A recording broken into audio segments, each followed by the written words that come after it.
Sampling principles, making inferences with confidence.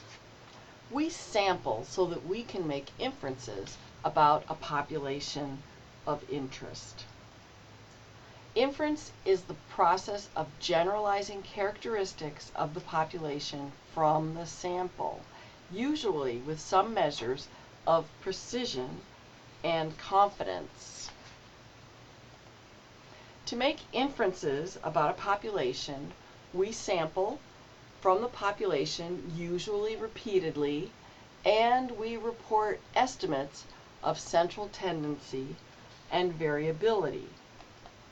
The mean is the most common expression of central tendency, and the standard deviation is the most common expression of variability for samples. We can report estimates from a sample as either a point estimate or an interval estimate.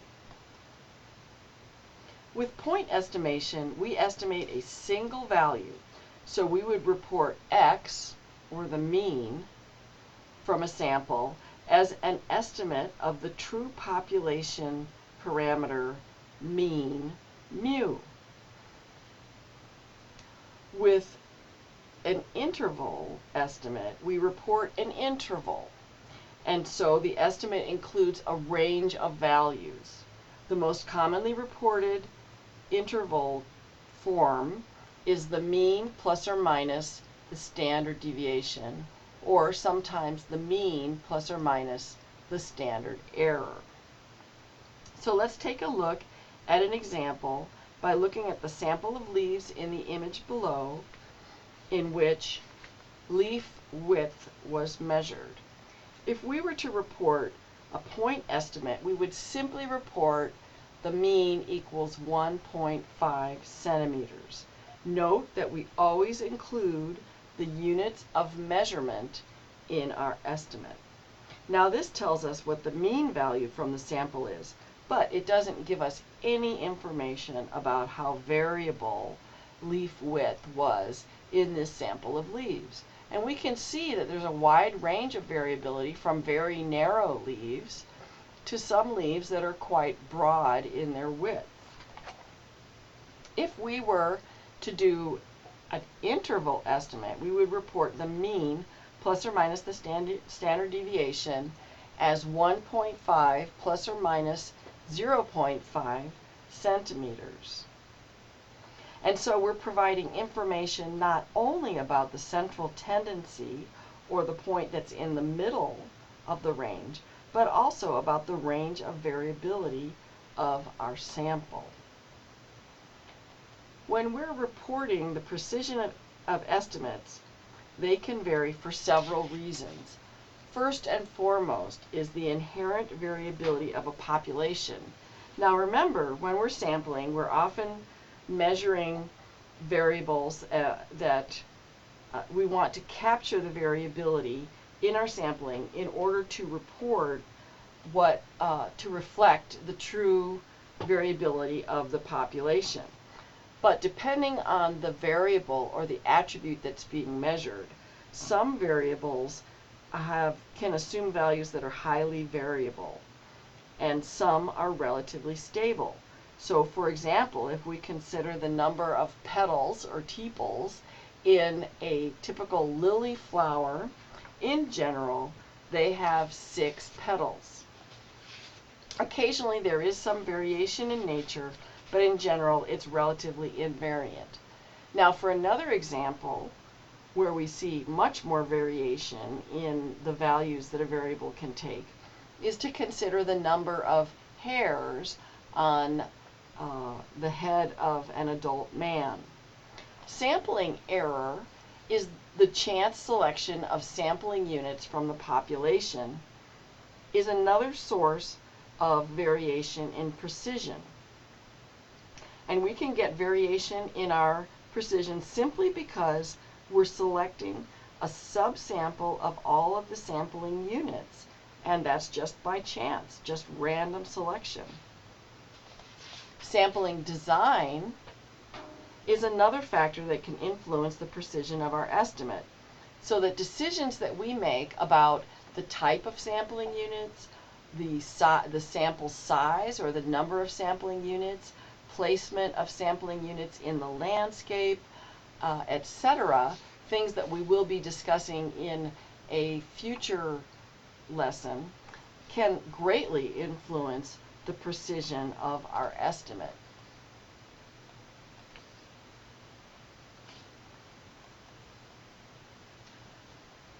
To make inferences about the population from a sample, we want to include a statement about the precision of the estimate and how confident we are in that estimate. Confidence intervals always include information about both precision and confidence. So let's take a closer look at confidence intervals. A confidence interval is usually stated as the interval around the mean. And we see this stated in two different ways.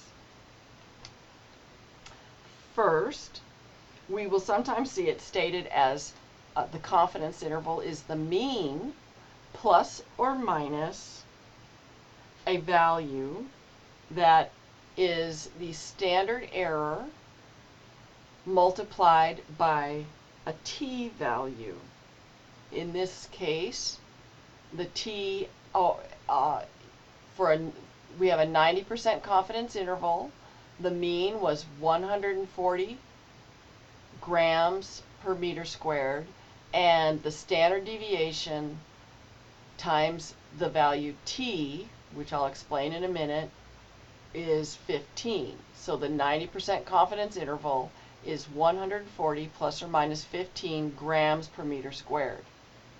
Another way of reporting a confidence interval is to report a lower limit and an upper limit, and to state this as a range in that mu, or the true population mean, is located within this range.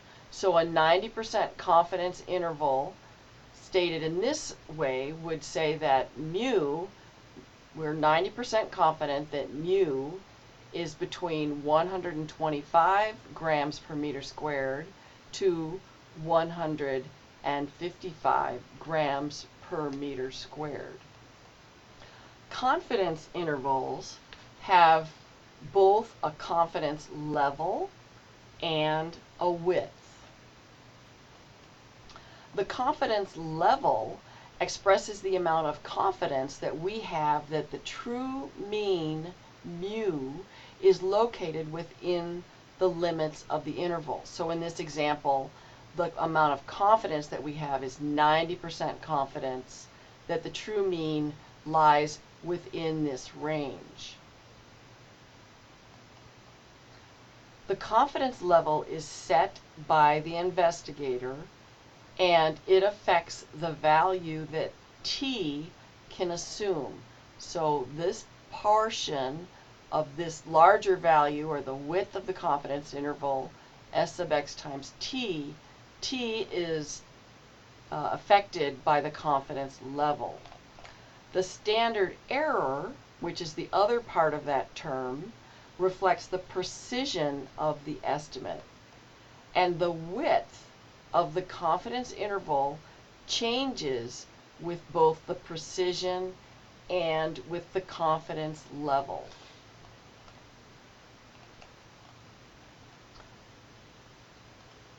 So let's take a closer look at the interval width that is represented by this term s sub x times t. Now t is a value that can be found on a t-table, and the value of t is affected by the error rate, or the alpha, and the degrees of freedom, which is the sample size minus 1. The confidence interval will be narrower with greater precision. So the more precise your estimate is, you have a smaller estimate of variability your standard error is going to decrease in value, and so the term S sub x times t is going to be smaller, and that will make the confidence interval narrower. The confidence interval can also be narrower with lower confidence levels or smaller confidence levels, because as the t value decreases, the term S sub x times t is also going to be smaller. The confidence level is directly related to the error rate, and so this alpha value affects the size of the t. So let's look at an example. In this case, we have a sample size of n equals 20, so the degrees of freedom equals 19. And we've drawn up two different confidence intervals for different confidence levels. If we had a 95% confidence interval, meaning that the alpha level equaled 0.05, the t value is 2.093.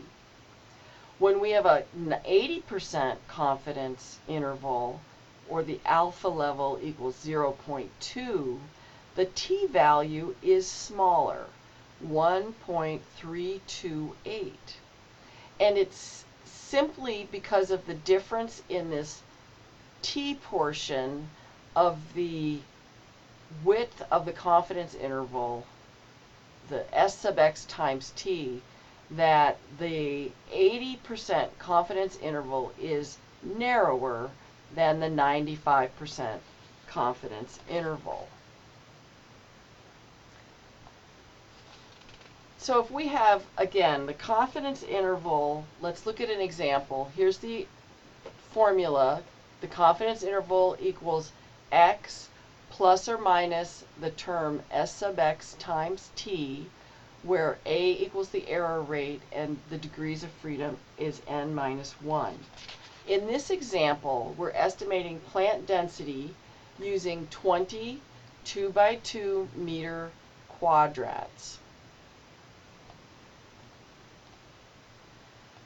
If we develop the 95% confidence interval for this one sampling effort, so the only thing that we're changing is the alpha level.